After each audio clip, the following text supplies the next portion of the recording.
예수님께서 이 땅에 구속자로 오셨습니다. 그래서 최선을 다해 복음을 전파하시고 치유하시고 사역하시다가 십자가에서 돌아가시기까지 순간순간 치열한 삶을 살아내시다가 그 사명을 다 하셨습니다. 그런데 이런 예수님의 사역을 일부 어떠한 사람들은 너무 끔찍이 싫어했던 사람들이 있습니다. 바로 종교 지도자들이었어요. 그들도 하나님을 섬기는 자들이었지만 자신들의 부귀영화와 자신들의 권력과 정치적인 이해관계 속에서 예수님을 배척합니다. 그래서 작전을 짜고 공모합니다. 십자가에 죽이기까지 그들의 작전은 완벽하게 성공했습니다. 그들의 입장에서는 예수님을 죽였어요. 그래서 이 싸움이 이긴 싸움으로 그들은 한숨을 돌립니다. 아, 우리가 이겼다. 그런데 소문이 들립니다. 그 예수가 살아났다라는 거예요? 부활했다라는 거예요? 민간에 이 소문이 퍼지고 오히려 예수님이 살아있을 때보다 이 복음이 더 확장되는 것을 이들이 느끼고 감지합니다. 큰일 났습니다. 이대로 놔뒀다가는 안 되겠다. 자, 오늘 4장 2절, 1절을 가볼게요. 그런 경황 속에서 4장 1절, 사도들이 백성에게 말할 때에, 여기서 사도들은 베드로와 요한입니다. 그들이 백성들에게 어떤 선포를 하고 있는 자리예요. 그들이 이 선포를 할 때에 제사장들과 성전 맡은 자와 사두개인들이 이르러, 한마디로 예수님을 죽였던 장본인들인 종교 지도자들이 이 현장을 급습합니다. 예수 안에 죽은 자의 부활이 있다고 백성들을 가르치고 전하는 것을 싫어했습니다. 말씀드린 대로 그 복음이 전파되는 것을 끔찍히도 싫어한 자들, 이 종교 지도자들이 이 현장에서 그들을 잡았습니다. 그들은 말씀드린 대로 베드로와 요한입니다. 날이 이미 저물었으므로 이튿날까지 그들을 옥에 가둡니다. 4절, 말씀을 들은 사람 중에 믿지 않은 자가 많으니 예수를 아직도 영접하지 않은 그 초신자들에게, 아니 그 불신자들에게 이 사도들의 선포가 5,000명이나 되는 남자들 숫자만이에요. 엄청난 영향력이 되어집니다. 5절, 이튿날 관리들과 장로들과 서기관들이 예루살렘에 모였다고 합니다. 자, 보세요. 그날 어떠한 사건이 있었어요. 그 사건의 파급력으로 베드로와 요한이 말씀을 전했는데 복음이 엄청나게 5,000명이나 되는 사람들이 회심할 정도의 파급력이 되었다는 얘기예요. 그 이튿날까지 그 종교 지도자들이 이거 안 되겠다, 빨리 회의 소집해라. 회의가 소집됩니다. 자, 이 회의가 소집되는 장면을 조금 있다가 보기로 하고 3장으로 가서 그럼 그날 어떠한 일이 있었는지를 한번 보죠. 제9시 기도 시간에 베드로와 요한이 성전으로 올라갔다라고 되어져 있습니다. 성전 공동체입니다. 이 이스라엘은 예루살렘의 큰 성전이 예루살렘 중앙에 있고 이 성전에 하루에 3번 기도를 하러 사람들이 올라갑니다. 그 3번의 오전, 오후 또 저녁 즈음에 제9시 기도 시간, 성경에 시간이 나오잖아요. 그럼 거기에 6을 더하시면 우리의 시간으로 익숙한 시간이 돼요. 9시니까 오후 3시입니다. 가장 많은 사람들이 성전으로 올라가서 기도하는 시간입니다. 사람들이 함께 쭉 올라가는데 베드로와 요한도 그 성전에 올라갑니다. 그 9시 기도 시간에 성전으로 들어가니 나면서 못 걷게 된 이, 예전 성경에 보면 안증뱅이라고 되어져 있죠. 태어나면서부터 걷지 못한 이가 사람들이 메고 와서 이는 성전에 들어가는 사람들에게 구걸하기 위하여 날마다 미문.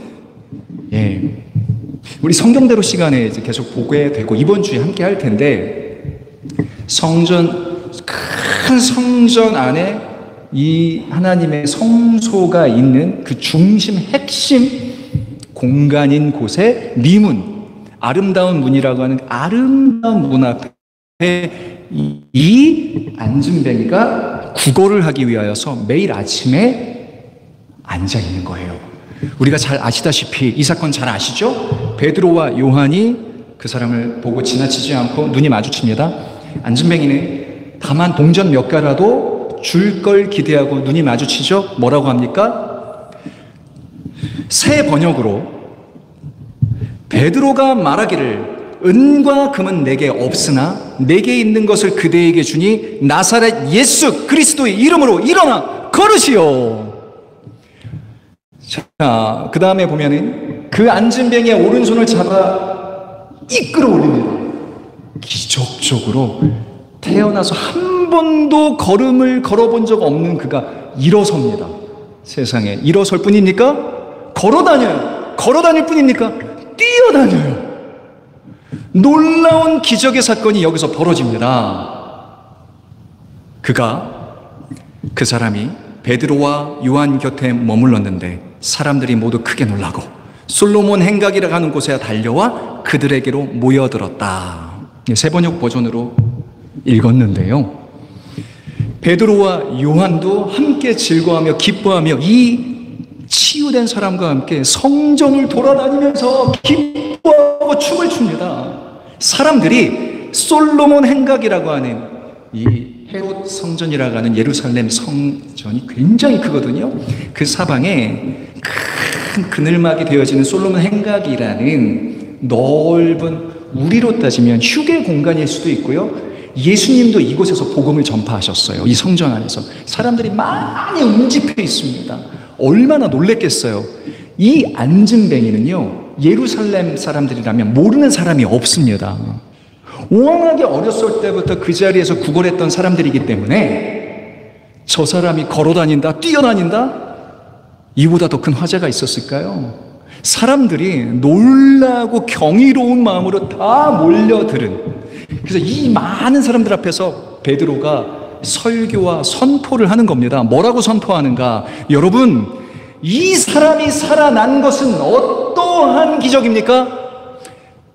중요합니다. 예수님 아시죠? 그 예수님을 누가 죽였습니까? 종교 지도자들과 당신들이 죽였습니다.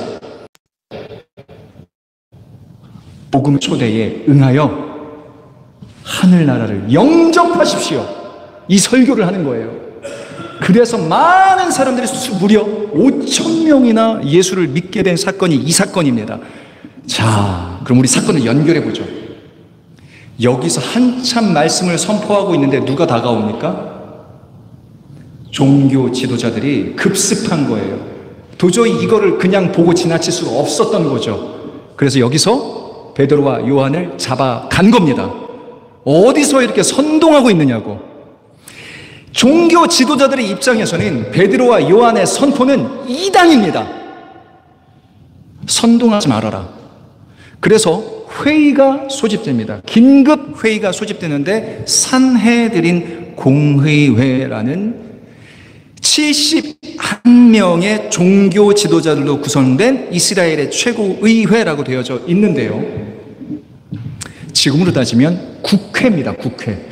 우리나라 국회는요, 대한민국의 국회는 입법부, 사법부, 행정부가 3권 분립이 돼서 나누어져 있죠.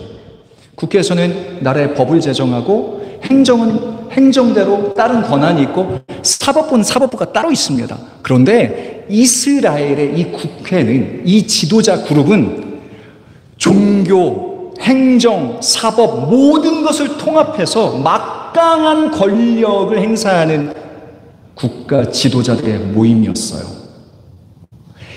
이 산헤드린 긴급회의에 모여져서 누구를 죽였습니까? 예수님을 죽인 게 이 공의의 모임이었습니다. 즉결심판으로 예수를 로마법으로 죽일 수 있도록 여기서 결정한 겁니다. 또 있습니다. 우리 스데반 집사가 순교했죠. 복음을 전파하다가 이 사내들인 공의회에서 즉결 심판으로 돌에 던져지는 사형을 선고한 것이 여기입니다. 즉 베드로와 요한은 사내들인 공의회의 즉결 심판을 통해서 어떻게 될 가능성이 큰 겁니까? 사형 언도가 될 가능성이 매우 높은 거예요. 아니나 다를까? 그들의 심판은 어떻게 이루어지는가 한번 보겠습니다. 사도행전 4장 6절 대제사장 안나스와 가야바와 요한과 알렉산더와 및 대제사장 문중이 다 참여하여 왜 6절에 장황하게 이 얘기를 하고 있는가? 그만큼 이 사안이 중대 사안이었던 겁니다. 다 모여 긴급 타신을 건 겁니다. 공의회 사람들, 국회의원들 다 오시라고 다 와서 이거 너무나 엄중한 사안이다. 우리 큰일 났다. 재판을 빨리 열자. 베드로와 요한 이 예수의 제자들 죽이지 않으면 큰일 나는 거예요. 다 참여하여 7절 사도들 가운데 세우고 묻되 너희가 무슨 권세와 누구의 이름으로 이 일을 행하였느냐. 7절 이제 본격적인 신문에 들어가요. 자 보세요. 사도들을 그 가운데 세웠다고 그래요. 그런데요 여기 우리 약 70명이 안 되잖아요. 생각해 보세요. 이 법정이 어떤 법정이에요? 사도들을 죽이기 위해서 축출하기 위해서 모여진 재판장이라고. 여기가 얼마나 엄중하고 무섭고 공포의 장소입니까? 70명이나 되는 사람이 다 모였어요. 이 가운데 세웠어요. 저 같으면 서 있는 것도 바들바들 떨려서 거기 못 서 있어요. 여러분 그런 자리예요. 7절 너희가 무슨 권세와 누구의 이름으로 이 일을 행하느냐. 만약에요 죄인으로 서 있는 피고인으로 서 있는 요한과 베드로가 이거 우리는요 하나님의 이름으로 이렇게 한 거예요 라고 하는 순간 그게 죄가 돼요. 이단이 돼요. 대중선동죄로 지금 거기 있는 거예요. 그래서 어떠한 권세와 누구 이름으로 했느냐 미끼를 던지는 거예요. 만약에 예수라는 이름이 거론된다? 그 순간 빌미가 되는 겁니다. 트집 잡을 중요한 빌미가 되는 질문을 하는 겁니다. 어떻게 대답했을까요? 이에 베드로가 성령이 충만하여 이르되 백성의 관리들과 장로들아. 여러분 이 질문을 던진 그들의 이 미끼에 베드로가 이거 우리 요즘도 보면은 청문회장이라든지 이런 자리에서 피고인들 혹은 뭐 증인으로 참석한 사람들 대부분 너무 긴장되고 무서워서 당당하게 말 못하잖아요. 그런데 이 사람이 어떻게 해요? 베드로가 여기에 있는 재판장들, 그 종교 지도자들, 나라의 국회의원들을 하나하나씩 질문하면서 똑바로 서서 여러분 똑바로 들으세요. 무슨 말을 해요? 9절에서 제가 10절을 그냥 말씀을 드릴게요. 우리가 당신들도 알다시피 우리가 일으켜 세운 안진뱅이 누구의 이름으로 했냐고요? 예수의 이름으로요. 심지어 이렇게 얘기해요. 당신들이 십자가에 못 박혀 죽인 그 예수의 이름으로 살렸습니다. 예수의 이름으로 살렸다고요. 눈 똑바로 뜨고. 자, 여러분, 우리가 익히 알고 있는 4장 11절 12절은 그 현장에서 선포된 겁니다. 이 예수는 너희 건축자들의 버린 돌로서 집 모퉁이의 머릿돌이 되었다라고. 이 말이 무슨 말씀입니까? 간단하게 설명드릴게요. 당시의 종교 지도자들에게 있어서는 이 상징적인 메시지 언어가 잘 알고 있는 내용이에요. 당시의 종교 지도자들은 하늘나라를 만들어가는 건축자로 비유됐어요. 우리는 하나님의 도성, 하나님의 나라를 세워가는 건축자들이야. 그래서 이 말이 이렇게 비꼬는 거죠. 영적인 비꼼이죠. 너희들이 당신들이 세워가는 하나님의 나라의 예수는 아무 쓸모짝이 없는 이단 사설이고 필요 없는 건축 자재로 버리지 않았느냐, 죽이지 않았느냐. 그런데 잘 보십시오. 그 건축물의 실제로는 머릿돌이시요 주춧돌이시요 구원의 반석이 예수였어요 라고 하는 얘기예요. 이 말씀을 어떻게 해요? 나 죽자고 하는 얘기입니다. 12절을 가볼까요? 이 위대한 복음의 선포가 이 자리에서 선포되었다고요. 우리 같이 해요. 시작. 다른 이로서는 천하 사람 중에 다른 이름을 없음이라. 이 서슬이 벌은 공포의 죽음의 심판장에서, 재판장에서 이 외침이 성령 충만한 베드로의 입술에서 나왔습니다. 그냥 예배의 자리에서 편안한 상황 가운데 성도들아, 성도님들, 구원은 예수밖에 없어요, 이렇게 얘기한 게 아니란 말입니다. 나를 죽일 수 있는 권한이 있는 저 재판장들, 종교 지도자들의 권위 앞에서 무려 죽음을 불사하고 순교를 각오하고 선포한 내용이 11절, 12절입니다. 할렐루야. 자, 우리 카메라를 좀 다른 곳으로 비춰볼게요.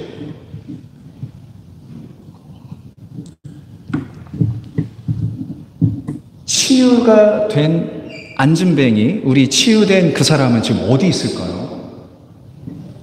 마지막으로 그를 발견할 수 있는 이 사건 전에 베드로와 요한의 설교 자리, 사람들이 많이 모인 곳에서 그가 기뻐 뛰며 함께하면서 베드로와 요한이 설교하고 있는 자리 옆에서 같이 있었어요.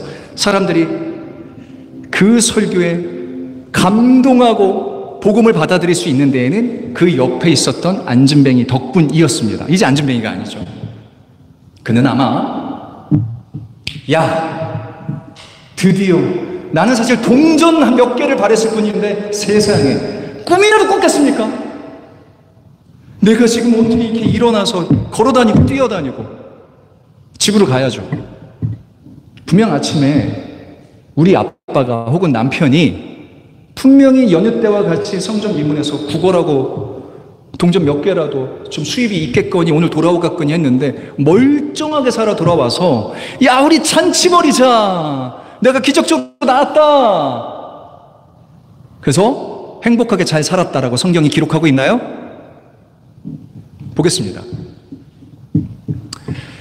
13절입니다. 그들은, 여기서 말하는 그들은 종교 지도자들입니다. 그 심판석에서 재판장으로 있는 자들, 그들은 베드로와 요한이 본래 배운 것이 없는 보잘것없는 사람인 줄 알았는데 이렇게 담대하게 말하는 것을 보고 놀랐다. 베드로와 요한의 직업은 뭐예요? 저 시골 촌에 있는 어부들이지 않습니까? 그리고 예수님의 제자인 것을 이미 알았어요.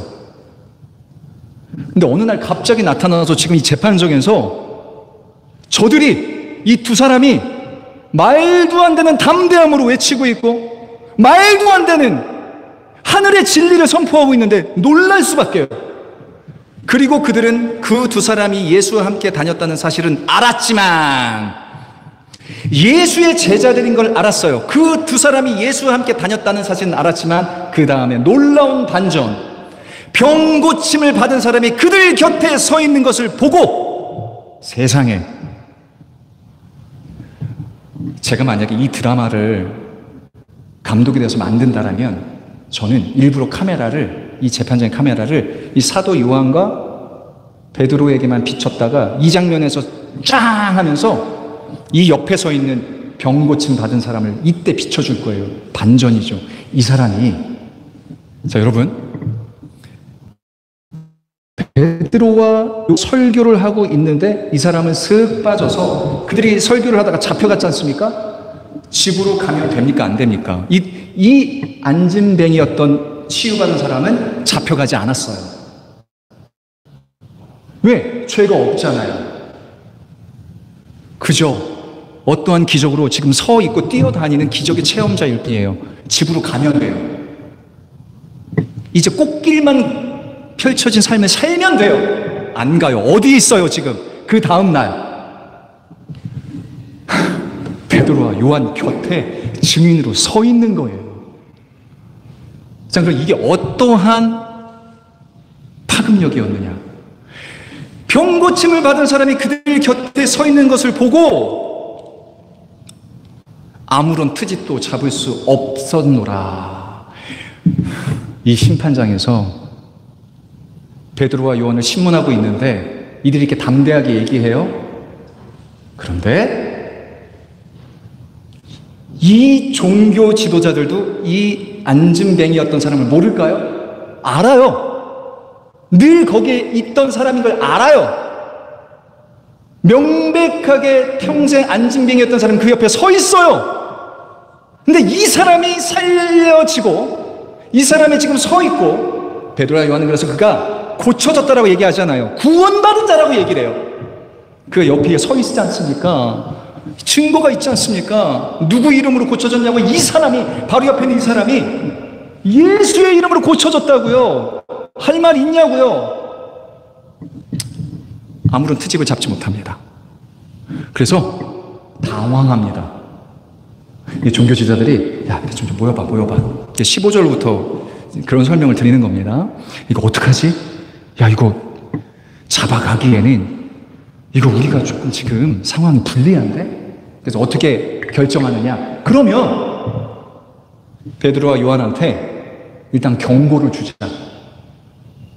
오케이, 일단은 풀어주자. 결정을 내려. 그래서 뭐라고 얘기하느냐? 너희들 야, 일단은 살려줄게. 상황이 반전돼요. 그런데 한 가지 약속하자. 살려주는 조건, 이제 예수의 옛자도 꺼내지 마. 부활이란 얘기도 하지 마. 알았어?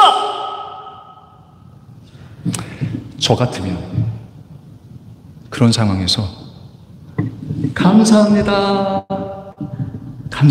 아유, 가면 돼요.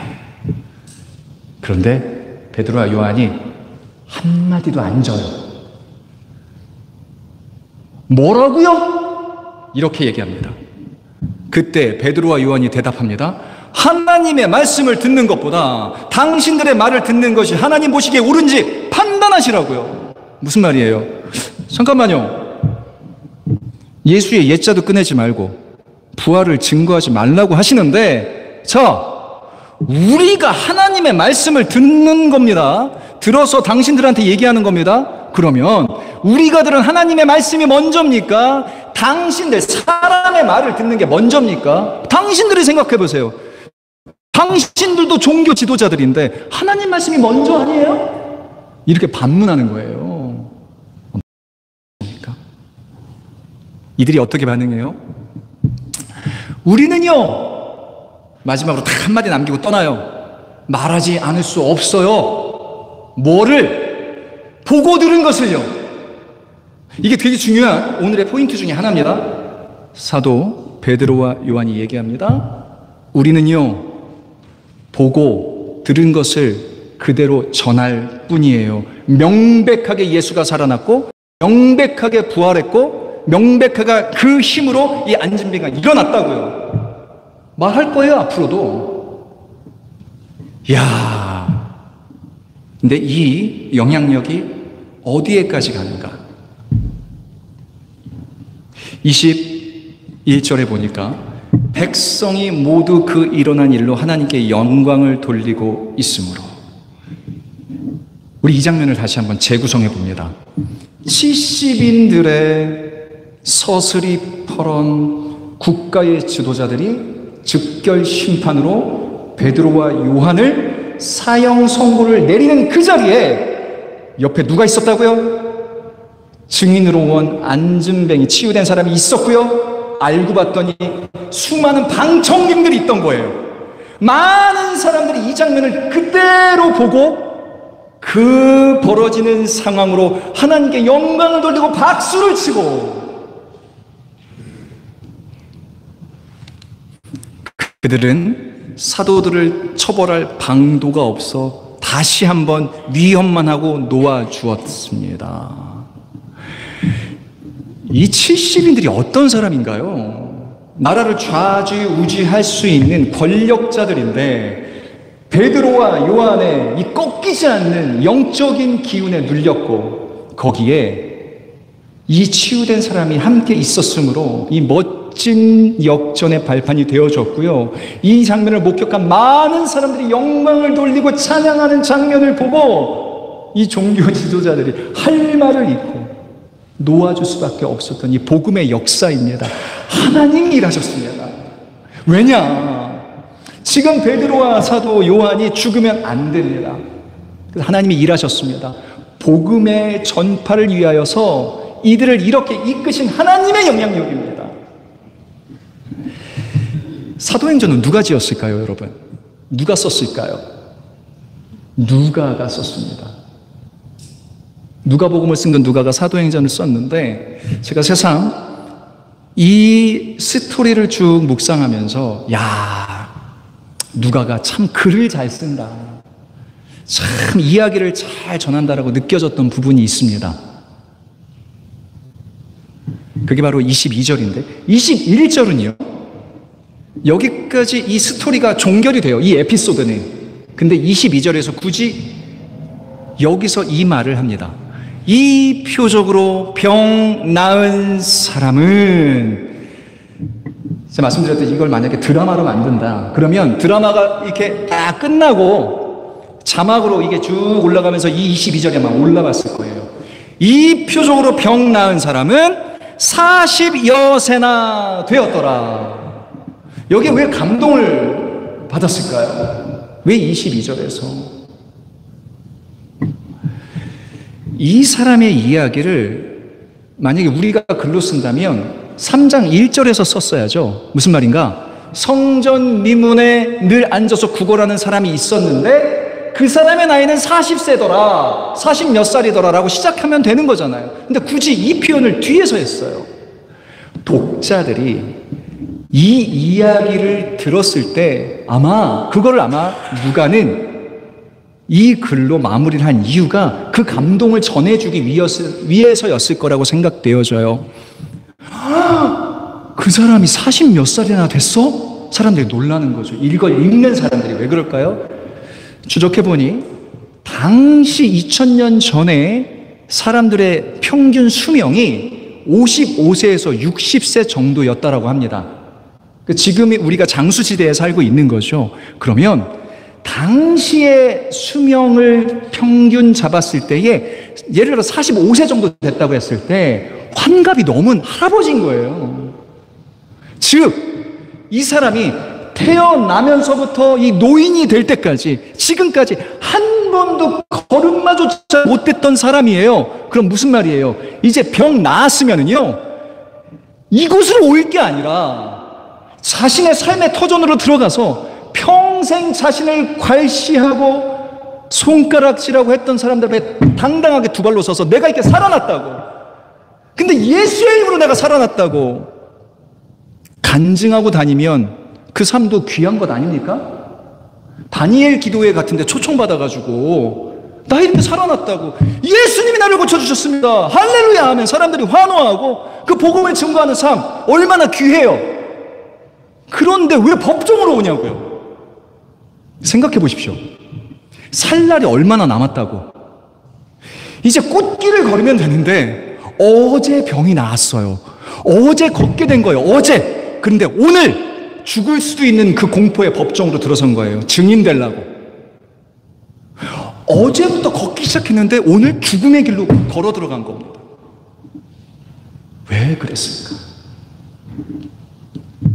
제가 가진 성경에 실제 그렇게 제가 20년 전 정도에 묵상을 하면서 그렇게 써놨더라고요.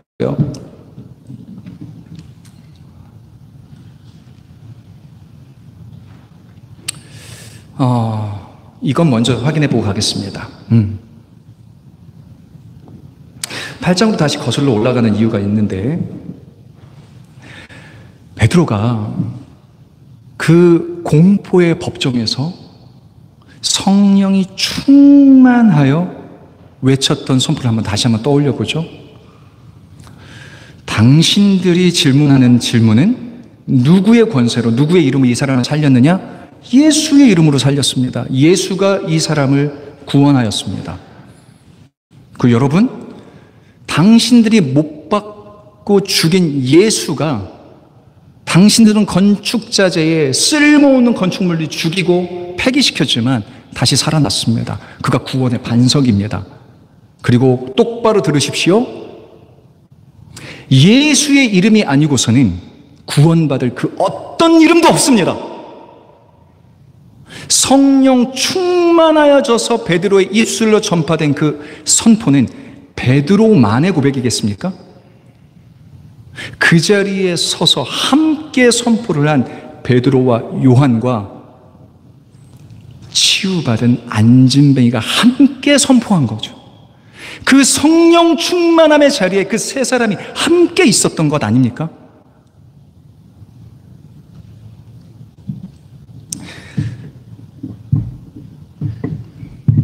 사도행전 1장 8절에 보면은요, 오직 성령이 너희에게 임하시면 너희가 권능을 받고 예루살렘과 온 유대와 사마리아와 땅끝까지 이르러 내 증인이 되리라 하시니라. 예수님이 승천하면서 우리에게 당부하셨던 명령입니다. 그렇구나. 베드로와 요한 곁에서 성령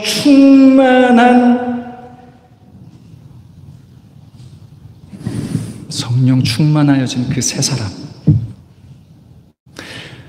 이런 생각을 해보게 됩니다.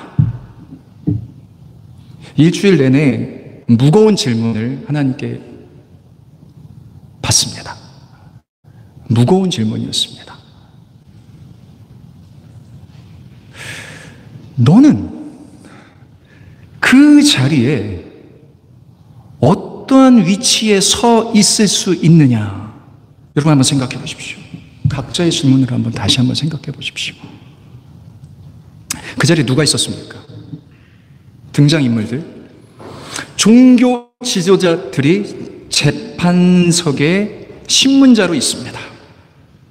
베드로와 요한이 있습니다. 증인된, 치유된 안진뱅이가 있습니다. 그리고 방청석에 수많은 사람이 운집해 있습니다.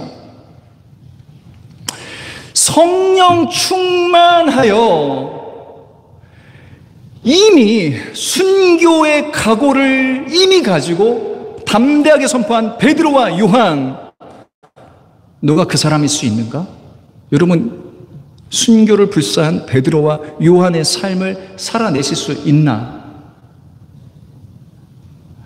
내가 베드로와 요한 같은 위대한 사도는 되어지지 못할지언정 오직 성령이 우리에게 임하셔서 권능을 받고 예루살렘과 온 땅까지 이르러 증인은 되어야 된다라는 말씀을 우리에게 이미 주셨습니다. 증인. 그 안진뱅이였던 치유받은 사람은 그 재판정에 증인으로 서 있지 않습니까? 증인으로. 자, 그러면 목격자예요. 목격자. 무슨 말씀을 하시는 거예요? 교통사고가 났습니다. 거기 목격자가 있을 수 있죠. 그럼 그 목격자는요, 내가 되려고 목격자가 된 거예요? 길을 가다가 우연히 사고 현장을 내가 목격한 거예요. 정말 그 타이밍에 맞게. 목격자로서 증언 좀 해주세요. 자, 여러분이 복음과 십자가와 부활의 목격자로서 초대받았다는 겁니다. 무슨 말이에요? 우리는 십자가를 알아요. 복음을 알아요. 그래서 그 십자가로 우리가 구원받았다라는 걸 알아요. 세상에서 너희들이 사도 요한과 베드로와 같은 위대한 순교자는 되지 못할지언정 증인이 되어져야 된다라고 얘기하시는 거예요. 왜? 나는 목격했으니까. 그 십자가를 보았고 그 은혜가 내 은혜인 걸 알고 부활의 증인이 된 충분한 자격자가 된 목격자세요.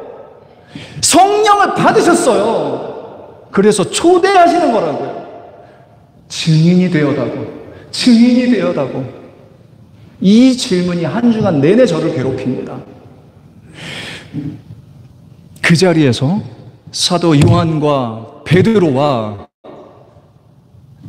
치유된 안진뱅이와 많은 사람들이 함께 박수를 치며 영광을 돌리며 그 증인의 역할을 합니다. 그래서 그 종교 지도자들의 기세를 꺾어버립니다. 증인들의 힘입니다. 치유된 자의 의리, 제가 그렇게 적은 거예요. 한 20년 전에. 이 사람은 이 사건을 제가 묵상하면서 그때 당시 참 의리 있는 사람이다. 베드로와 요한과 함께 그 치유된 의리를 지키기 위해 그 자리에 있었구나. 근데 아니더라고요. 다시 메모를 다시 적었어요. 이건 의리가 아니라 진리다. 그 치유된 안진뱅이는요, 진리를 마주한 거예요. 의리로 그거 못해요. 내가 사람의 의리로 그 죽음의 법정을 들어간다? 어떻게 그래요? 그거 못해요. 의리로는 못해요. 그는 그 성전 미문에서 40여 년이 지난 다음에 낯선 사도들의 손을 잡고 내가 예수의 이름으로 명하노니 일어날지어다 했을 때 그 순식간에 복음이 그 안으로 들어온 겁니다. 그래서 구원받은 치유된 자의 삶을 그 시간부터 살아내게 된 겁니다. 그죠? 진리를 마주한 거게 된 거예요. 예수님께서 요한복음 8장에서 진리를 알지니 진리가 너희를 자유롭게 하리라 말씀하셨습니다. 그렇구나. 이 치유된 자가 받아들인 진리는요, 어떤 진리일까요? 이 사람은요, 내가 태어나서 처음으로 이 발을 딛고 섰는데, 걸어 다닐 수 있게 되었는데, 뛰어다닐 수 있게 되었는데, 하늘을 걷고 있는 거예요. 세상을 초월하여 예수님을 영접하는 순간 그가 발 딛고 서 있는 공간은 이 세상의 이 땅덩이가 아니라 하늘나라를 발 딛고 걸어 다니는 거예요. 하늘을 걷는 자가 된 거예요. 그러니까 이 삶에서의 삶과 죽음, 이 육신의 소마덩어리는 아무것도 아닌 것으로 재해석되는 거죠. 그래서 이 진리의 자유로움으로 뛰어다니고 걸어다닐 수 있는 이 진리의 자유로움으로 어제 치유받고 오늘 죽을 수 있는데 그 공포의 죽음의 법정으로 그 발로 그 자유함으로 자신의 의지로 들어간 겁니다. 그가 깨달은 이 진리의 자유로 용기를 얻어서 그 죽음의 법정으로 들어갔다고요? 용기가 아니라 그 진리의 자유를 얻은 자의 당연한 선택이었습니다. 그 선택으로 들어갈 수 있었던 겁니다. 여러분, 다시 한번 질문을 드리는 건 그겁니다. 이제 한 주간 하나님께서 계속 물어보십니다. 너는 어떤 자리에 서 있는 성도인가? 증인된 삶의 진리의 자유를 누리시기를 소원합니다. 우리를 증인으로 부르셨다라는 이 놀라운 사실과 우리의 삶의 어느 타이밍에 내가 십자가를 목격했고 내가 부활의 당사자가 되었고 이 진리를 너무나 당연한 보고 들은 것을 전하지 아니할 수 없는 그 증인의 석에 여러분들이 초대되었다는 것을 한순간 잊지 않으시기를 소원합니다. 그 성령 충만한 자가 그 자리에 들어갈 수 있습니다. 어디로? 죽음의 법정으로. 그러나 살리십니다. 정돈을 해보겠습니다.